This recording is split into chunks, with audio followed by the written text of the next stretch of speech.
Absennya pemain andalan timnas Irak keuntungan bagi timnas Indonesia di kualifikasi Piala Dunia 2026.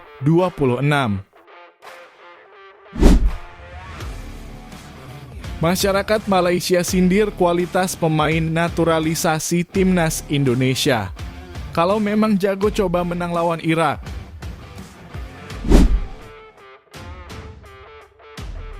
Jersey terbaru timnas Indonesia mulai ada September 2024. Erspo gandeng legenda, media, supporter untuk mendesainnya.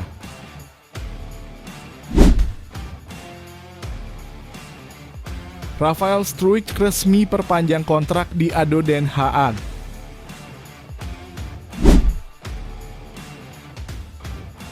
Jelang Lebaran, Indra Syafri pulangkan pemain dari TC Timnas Indonesia U20.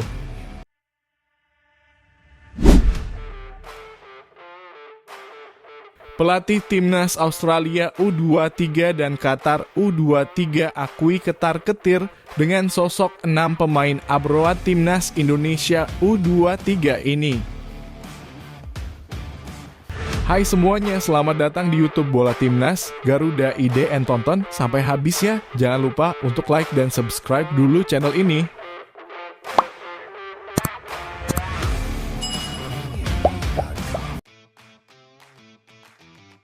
AFC baru-baru ini mengumumkan daftar pemain yang dikenai sanksi dalam turnamen Piala Asia 2023 pada 30 Maret 2024. Salah satu nama yang tercantum dalam daftar tersebut adalah Aiman Hussein dari Timnas Irak. Aiman Hussein dijatuhi kartu merah saat pertandingan babak 16 besar Piala Asia 2023 melawan Yordania. Kartu merah tersebut diberikan karena Aiman Hussein mendapat akumulasi kartu kuning yang kedua diberikan oleh wasit karena dianggap mengulur waktu dalam selebrasinya. Keputusan tersebut mengundang polemik di media sosial karena selebrasi serupa dari tim lain tidak mendapat hukuman kartu kuning dari wasit. Sanksi tambahan juga diberikan kepada Aiman Hussein termasuk denda sebesar $2.000 AS dan larangan bermain dalam 2 pertandingan. Kabar baiknya adalah jika larangan bermain berlaku pada FIFA Matchday edisi Juni 2024, ini akan menjadi keuntungan bagi Timnas Indonesia.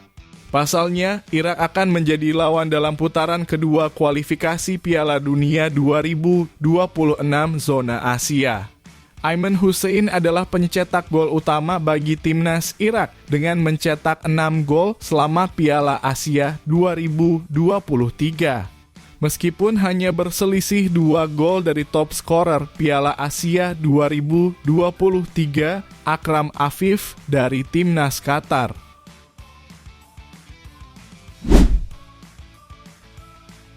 Masyarakat Malaysia sindir kualitas pemain naturalisasi Timnas Indonesia. Kalau memang jago coba menang lawan Irak. Masyarakat Malaysia dengan akun TikTok @bonjour09 mengamini ucapan Muhammad Tahir yang mengatakan kualitas pemain naturalisasi dan pemain lokal Indonesia 11-12. Akun ini mengatakan Timnas Indonesia hanya beruntung saat 2 kali menang atas Timnas Vietnam.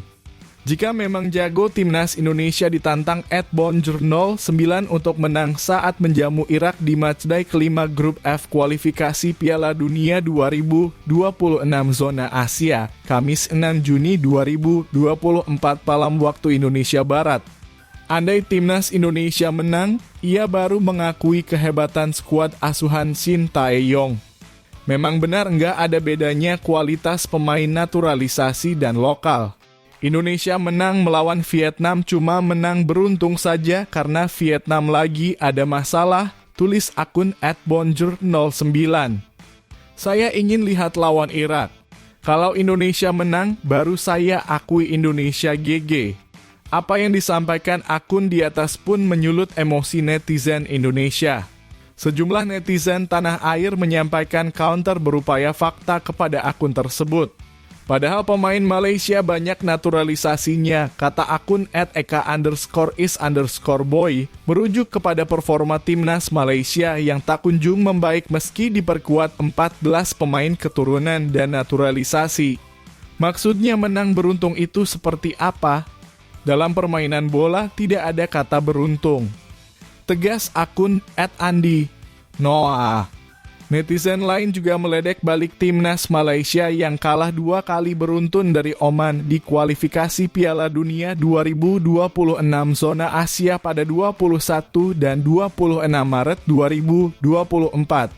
Akibat kekalahan itu, Malaysia pun turun 4 peringkat ranking FIFA dari posisi 132 ke 136 dunia.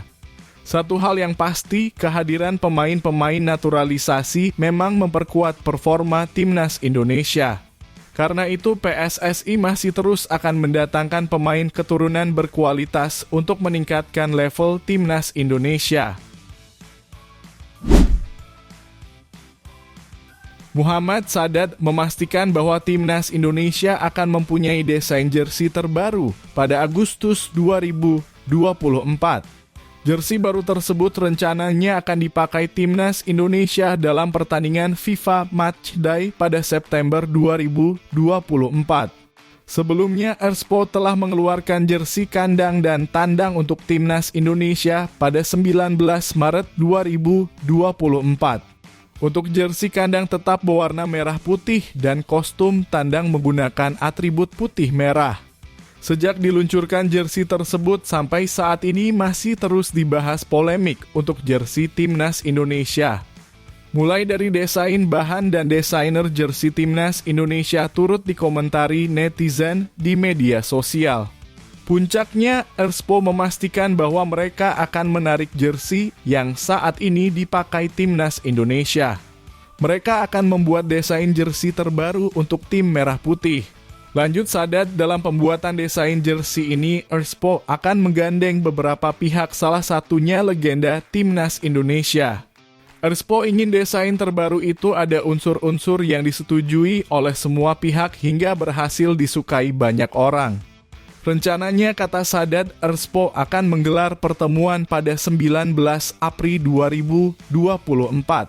Dalam pertemuan itu akan dibahas untuk pembuatan desain jersey terbaru timnas Indonesia baik kandang dan tandang. Untuk bahannya, Sadat memastikan akan tetap yang sama dipakai oleh timnas Indonesia saat ini. Hanya saja akan ada perubahan dalam bentuk desainnya saja dan warna yang dipakai. Sadat juga memastikan bahwa untuk harganya akan turun dari penjualan jersey timnas Indonesia sekarang ini. Tujuannya untuk mengakomodir kecintaan supporter yang ingin mendapatkan jersey timnas Indonesia berkualitas. Acaranya pas PSSI ulang tahun tanggal 19 April 2024, kami kumpul-kumpul sekaligus berbicara untuk jersey timnas Indonesia, kata Sadat. Jersey timnas Indonesia keluaran Erspo ini sudah dipakai saat melawan Vietnam pada kualifikasi Piala Dunia 2026 zona Asia. Hasilnya, timnas Indonesia sukses menang dengan skor 1-0 dan 3-0. Jersey itu juga dipakai timnas U20 Indonesia saat beruji coba melawan Cina beberapa waktu lalu. Hasilnya, tim asuhan Indra Syafri itu imbang 2 kali dengan skor 1-1.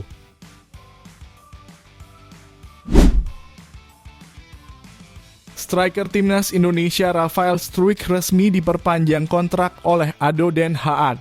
Kabar ini diumumkan oleh ADO Den Haag lewat situs resmi.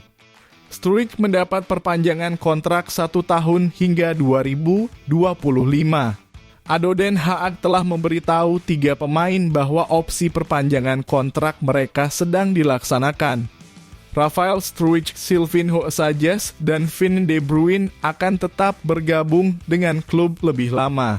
Struijk menandatangani kontrak 2 tahun pertamanya pada 2022 dengan opsi perpanjangan 1 tahun lagi di Den Haag. Rafael Struijk telah bermain sebanyak 3 pertandingan bersama ADO Den Haag di kasta kedua Liga Belanda atau Eerste Divisie. Dalam 53 menit permainannya, Struijk belum mencetak gol.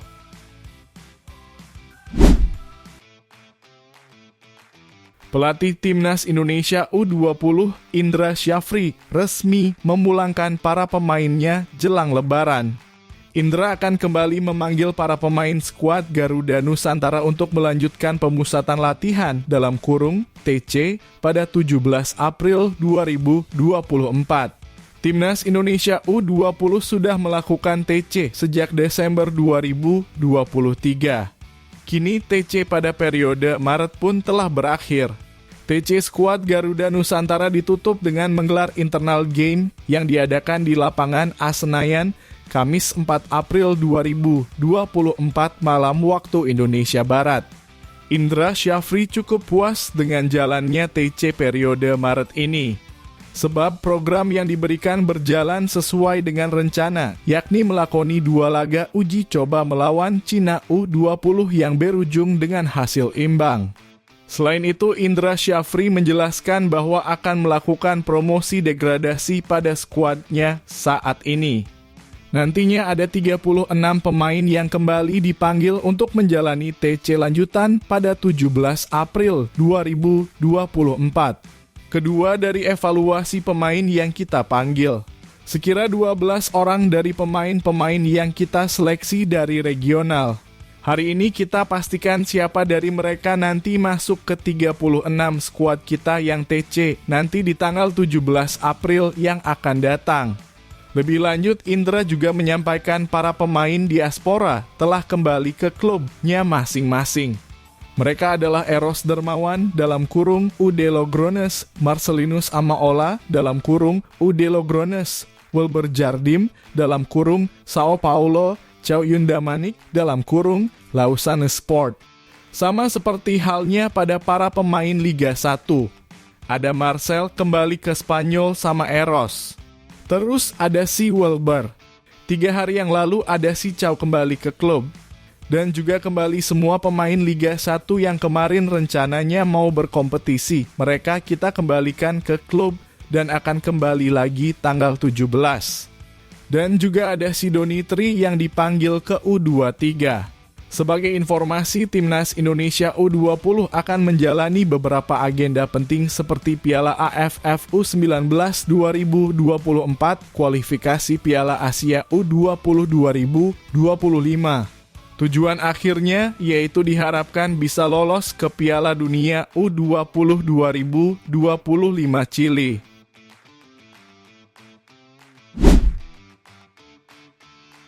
Pelatih Timnas Australia dan Timnas Qatar U23 mengakui ketar-ketir dengan sosok 6 pemain abroad Timnas Indonesia U23 di Piala Asia U23 2024.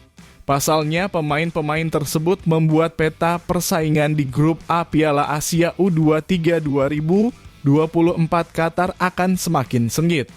Seperti diketahui, Shin Tae-yong secara resmi membawa 28 nama pemain untuk terbang ke Dubai, Uni Emirat Arab, untuk menjalani pemusatan latihan jelang mentas di Piala Asia U23 2024. Dari nama-nama yang dibawa, ada setidaknya 6 pemain abroad.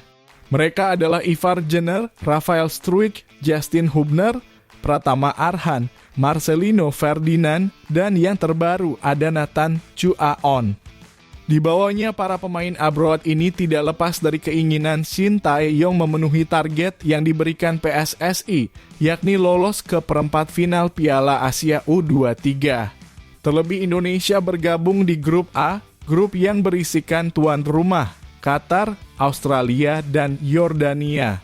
Apabila tanpa para pemain abroad, besar kemungkinan Indonesia akan menjadi tim terbawah di grup ini. Namun dengan skuad yang ada, Indonesia bisa saja memberi kejutan dan melaju jauh di turnamen ini.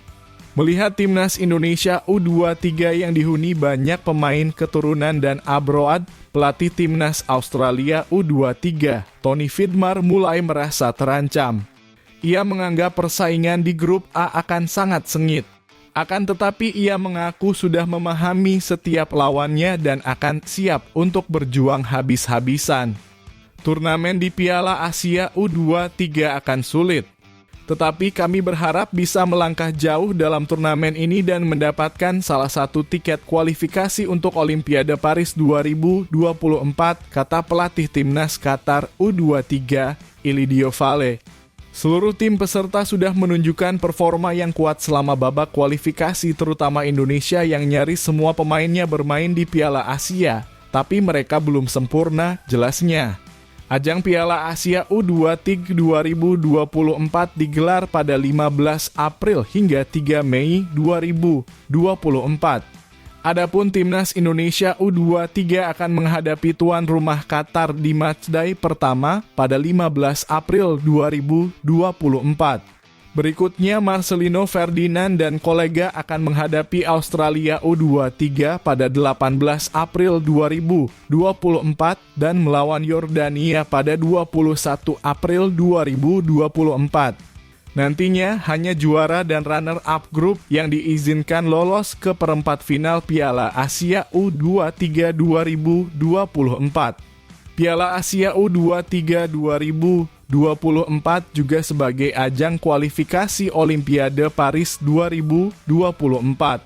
Tim-tim yang finish di posisi 1, 2, dan 3 Piala Asia U23 2024 berhak lolos ke Olimpiade Paris 2024. Sementara itu, tim yang finish di peringkat 4 akan melakoni laga playoff kontra wakil Afrika.